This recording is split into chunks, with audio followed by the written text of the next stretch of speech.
Isigaba sesithandathu sokuqinteliswa kwegezi sitshiya amaSouth Africa silingeke khulu.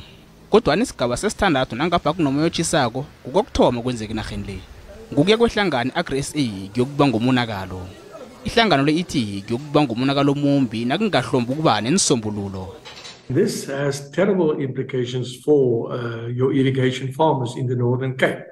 Those farmers pump huge amounts of water from the Orange River, the Vaal River, and currently, due to load shedding, they stand to lose their entire crop, especially maize crop, also your perennial crops, trees, and so forth. This is a massive disaster. Uvandiriel uthi ukuqinteliswa kwegezi akusinto ezokuphela nje nanje. In the meantime, our proposal is declare agriculture as an essential service, because your economy starts or falls with agriculture. If people don't have food, or you have massive spike in food inflation, and food becomes unaffordable.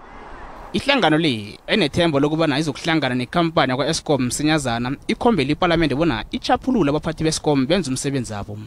Ihlangano le iveza ukuthi imali emabhiliyoni amarandi ekolodwa iEskom bomasipala nayo inomthelela. Ngoke ngovandiriede iAgri SA izokuhlangana nongqongqotjhe wezokulima, ukubuyiswa komhlaba kunye nokuthuthukiswa kwendawo zemakhaya uthokotidiza. Bafuna kodwa ukuhlangana nongqongqotjhe wezemali nomabhizinisi wombuso.